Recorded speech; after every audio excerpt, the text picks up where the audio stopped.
Hello, कैसे हो?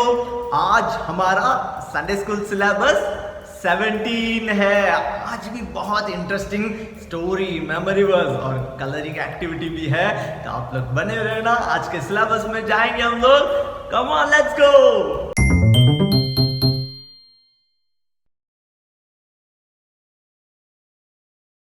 अच्छा, आपको याद है हम लोग ने पिछला हफ्ता क्या स्टोरी सीखा था?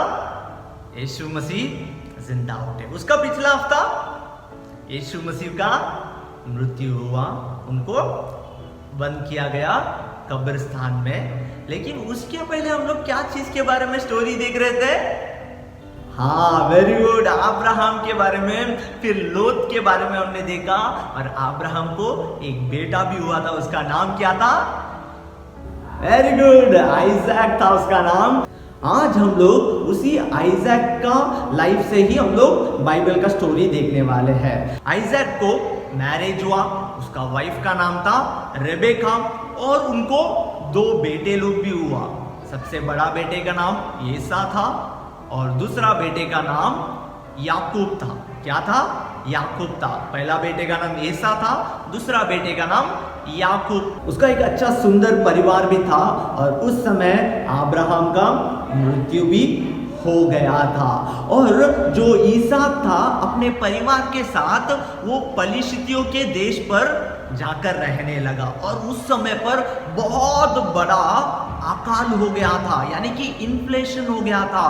बहुत सारा जगह पर जो भी जरूरतमंद चीज रहती है वो मिलती नहीं थी, बहुत बड़ा अकाल हो गया था। लेकिन वो ईसाक जो देश पर जाके रहने लगा, परमेश्वर उसके साथ थे और उसको 100 गुना आशीष दिए। वो जो भी बीज बो रहा था, जो भी खेती का काम करता था, वो जो भी काम करता था, परमेश्वर उसको 100 गुना आशीष देते थे। उसके पास जितना भी भेड़ बकरी थी वो सब बढ़ते जाता था। पूरा सभी जगह पे अकाल था, सब लोगों के पास कमी घटी हो रही थी। लेकिन ये जो ईसाक था वो बढ़ते जा रहा था, वो संपत्ति में बढ़ते जा रहा था। उसके साथ कौन था? यस, परमेश्वर उसके साथ हमेशा थे। और उस पलिश्तियों के देश के लोगों ने उसको देखा और बोला, अरे ये तो दिन भर दिन बढ़ते जा रहा है, ये इसका संपत्ति दिन भर दिन बहुत ज्यादा हो रहा है, इसके पास भेड़ बकरियां बहुत ज्यादा होते जा रहे हैं दिन भर दिन करके उसके ऊपर जलने लगे, बहुत जलने लगे उसको देखकर।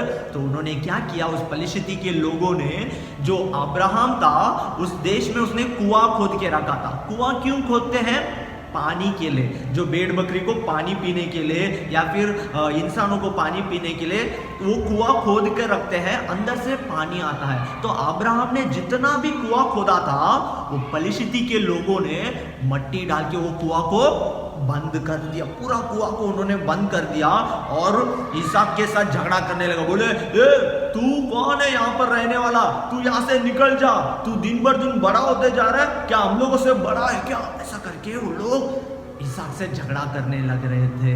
तो वो पलिश्तियों का जो राजा था, अबीमेलेक उसका नाम है, वो आकर ईसाक के पास आया, बोला, ईसाक तू हमारे देश से निकल जा, क्योंकि तेरा संपत्ति बहुत बढ़ गया है और तू बहुत सामर्थ बन गया है। तो क्या कर, हमारे देश से तू निकल जा करके वो राजा ने आकर बोला। तो ईसाक ने उससे झगड़ा नहीं किया, ईसाक ने उसका बात माना और वो देश से वो चला गया। और ईसाक जाकर गेरार नाम के एक जगह पर वो रहने लगा। अभी पानी तो चाहिए पीने के लिए, तो उसको फिर से कुआं खोदना पड़ेगा। तो उसने क्या किया, उसने कुआं खोदने लगा। और जब उसने कुआं खोदा, उसके पास बहुत सारा पानी आ गया था। और उस समय पर किधर भी कुआं खोदते तो भी पानी नहीं आता था, सब लोगों को प्यास लगता था, बहुत दूर जाना पड़ता था या फिर किसी और से जाके मांगना पड़ता था, हमें पानी दो ना। लेकिन ये जो ईसाक था, जब कुआं खोदा था उसमें बहुत सारा पानी आया। तो वो गेरार का जो चरवाहा लोग थे, वो लोगों ने उस ईसाक को आके बोला, ए ईसाक, ये कुआं ना हम लोग का है, हमारा जगह का है। ऐसा करके उससे वो कुआं को उन्होंने छीन लिया, झगड़ा करके जबरदस्ती छीन लिया। तो उस कुएं का नाम उस ईसाक ने एसेक करके नाम रखा। क्या नाम रखा कुआं का? एसेक करके नाम रखा। और उसने वो कुआं को दे दिया, बोला आप लोग ये रख लो, मैं जाके दूसरा कुआं खोदूंगा करके। तो ईसाक गया, दूसरा कुआं खोदने लगा, उस पे से भी बहुत पानी आने लगा और वो खुश हो गया ईसाक कि मुझे और भी पानी मिल गया करके। लेकिन वो गेरार का लोग जो थे, वो लोगों ने ईसाक के पास गया, बोला ये भी कुआं हम लोग का है, हाँ हमारा जगह का है ना, ये कुआं भी हम लोगों का है, हम लोग को दे दे, जा तू जा दूसरा जगह जा। तो ईसाक ने देखा, अरे क्या इन लोग आके बार बार झगड़ा कर रहा करके। ईसाक भी बहुत ज्यादा गुस्से पे आके मेरा है करके झगड़ा नहीं किया। ईसाक ने वो भी बोला आप लोग रख लो, और उस कुएं का नाम ईसाक ने रखा सितना। क्या नाम रखा? सितना करके रखा। और ईसाक चुप नहीं बैठा, वो फिर से जाके कुआं खोदने लगा और कुआं खोदा। उस कुएं पर भी बहुत सारा पानी आया, बहुत सारा पानी नीचे से आने लगा। और उस समय उसके पास है कि किसी ने भी झगड़ा नहीं किया। तो उस कुएं को जो ईसाक ने नाम रखा रेहोबोत करके नाम रखा। क्या नाम रखा? रेहोबोत करके नाम रखा। उसके पास आके तभी किसी ने भी झगड़ा नहीं किया। वो बहुत खुश था कि मुझे जितना पानी चाहिए वो हर कुआं पे पानी आ रहा है करके वो बहुत खुश हो गया था। उसका भेड़ बकरी को पानी मिला, उसके जो भी लोग थे चरवाहा लोग उसको पानी मिला, उसके जो दास दासियां थे जो नौकर थे वो सभी लोगों को पानी जितना चाहिए उतना पानी उसको मिल रहा था। वो बहुत खुश था अपने जगह पर। तो परमेश्वर ने उसे बहुत आशीष किया था, उसने किसी से झगड़ा नहीं किया। उसके बाद एक दिन जो फलिस्ती का राजा था ना अबीमेलेक, जिसने बोला तो हमारे देश से निकल जा, वो राजा ईसाक के पास आया और ईसाक उसने दूर से देखा, बोला अरे ये तो वही राजा है जो उसने मेरे को भगा दिया था, अपने देश से निकल जा बोला था।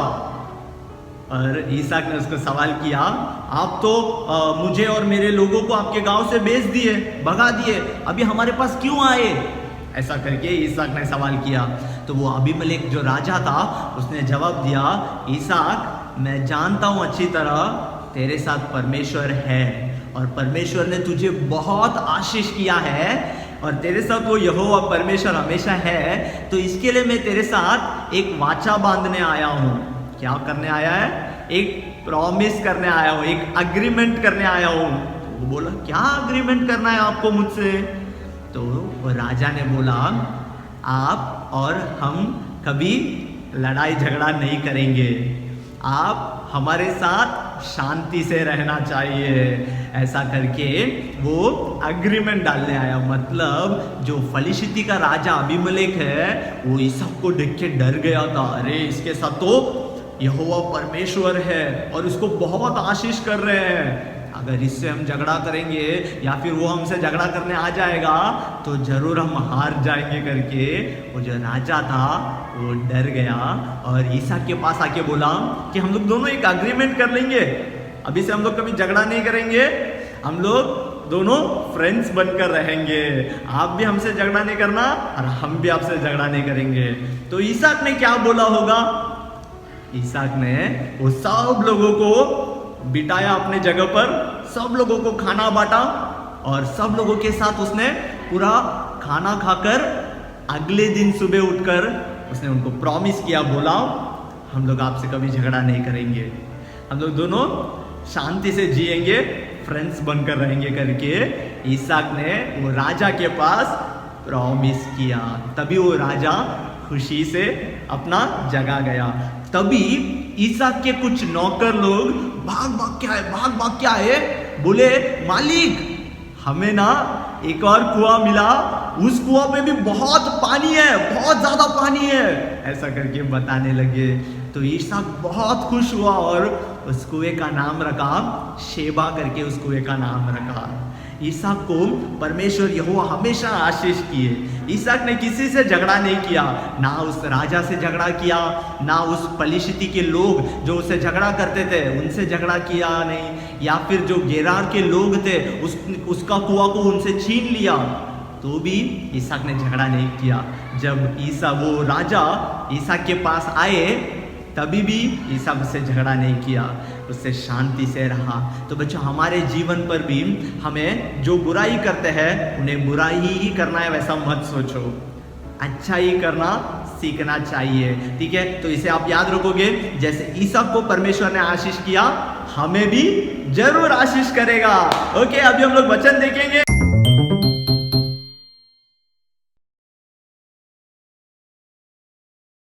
कहानी सुना आप लोगों ने, तो ईसाक को परमेश्वर ने हमेशा आशीष किया। कितने लोग उसके खिलाफ काम किए ना, वो राजा उसको अपने देश से भगा दिया, और पलिश्ती के लोगों ने उसके सारे कुएं को मट्टी से भर के बंद कर दिया, और गेरार के लोग उसका कुआं उन्होंने छीन लिया। उसके विरोध कितने लोग काम किए, मगर फिर भी ईसाक किसी के खिलाफ काम नहीं किया। तो परमेश्वर उसको बहुत आशीष किए, और उसी तरह हमें भी जीना चाहिए। अभी हम एक वचन देखेंगे, रोमियो के पुस्तक 12वां अध्याय उसका 21वां वचन। बुराई से ना हारो, परंतु भलाई से बुराई को जीत लो। मैं एक बार फिर पढ़ता हूं, रोमियो के पुस्तक 12वां अध्याय 21वां वचन। बुराई से ना हारो, परंतु भलाई से बुराई को जीत लो। कोई भी हमारे खिलाफ बुरा करे तो हमें भी बुराई करना है, ऐसा मत सोचो। अगर हम बुराई करेंगे तो हम हार जाएंगे। अगर कोई भी हमारे खिलाफ बुरा करता है, जब हम उनको भलाई करते हैं, जब हम उनको अच्छा काम करते हैं, तो हम अच्छे कामों से बुराई को क्या कर लेते हैं, जीत लेते हैं। तो यही ये वचन कहता है, बुराई से ना हारो, परंतु भलाई से बुराई को जीत लो। एक बार हम फिर मिलकर सब लोग बोलेंगे, रोमियो 12वां अध्याय 21वां वचन। बुराई से ना हारो, परंतु भलाई से बुराई को जीत लो। ओके बच्चों, इस वचन को आप लोग हमेशा याद रखना। बाय।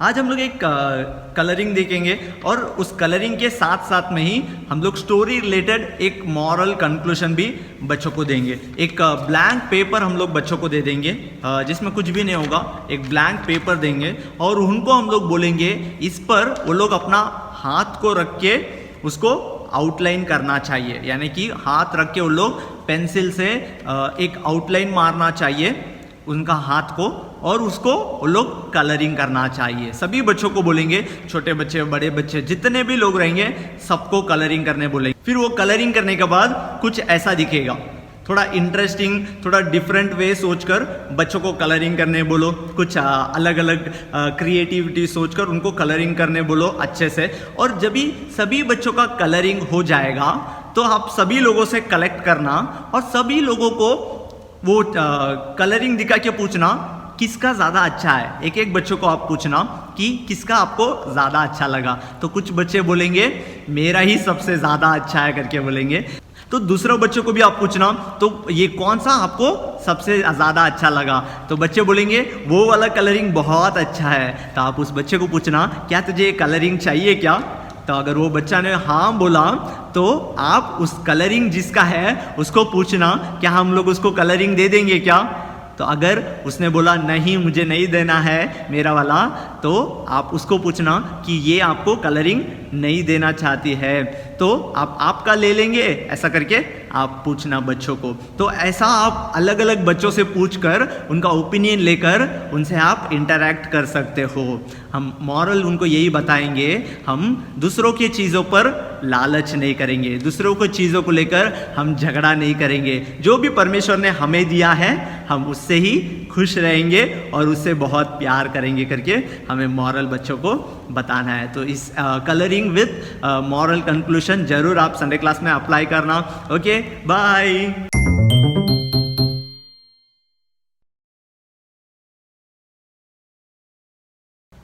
आज हम लोग एक चीज के लिए प्रार्थना करेंगे, हम कभी भी किसी से झगड़ा नहीं करेंगे।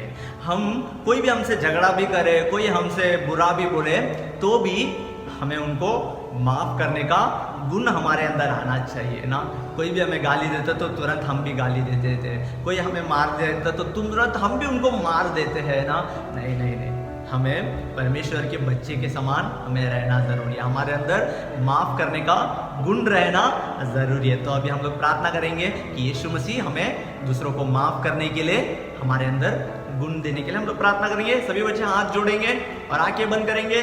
ए प्यारे यीशु मसीह, इस समय के लिए हमको धन्यवाद देते हैं और विशेष करके हम प्रार्थना करते हैं कि हमारे अंदर दूसरों को माफ करने का गुण देना। हमारे विरुद्ध कोई भी गलत काम करे या हमें कोई गाली दे या फिर हमारे खिलाफ कोई भी काम करे, वो सभी लोगों को माफ करने के लिए हमारे अंदर वो कैरेक्टर गुण रखने के लिए हम आपसे रिक्वेस्ट करते हैं। हमेशा आप आपके रास्ते पर हमें चलाना, जैसे आप ईसा के साथ थे और उसको आपने हमेशा आशीष किया, उसी तरह हम भी आपके संग रहकर आप हमेशा हमें आशीष करने के लिए आप हमें मदद और सहायता करना। जो हमारे खिलाफ काम करते हैं, हमारी बुराई करते हैं, हम कभी भी उनके खिलाफ काम नहीं करना चाहिए या हम कभी भी उनका बुराई नहीं करना चाहिए। हमेशा हमें माफ करने का गुण देने के लिए हम आपसे प्रार्थना करते हैं। छोटी सी प्रार्थना यीशु के नाम से मांगते हैं, आमीन। आप लोगों ने देखा संडे स्कूल सिलेबस अच्छा लगा? स्टोरी वचन कितना अच्छा था ना। भलाई से बुराई को जीतना चाहिए। हाँ, हम परमेश्वर के बच्चे हैं तो बुराई को हम नहीं करेंगे, भलाई से बुराई को जीत लेंगे। इस सिलेबस को जरूर आप आपके फ्रेंड्स के साथ भी शेयर करना। ओके, फिर हम लोग अगला हफ्ता एक और सिलेबस में मिलेंगे। बाय।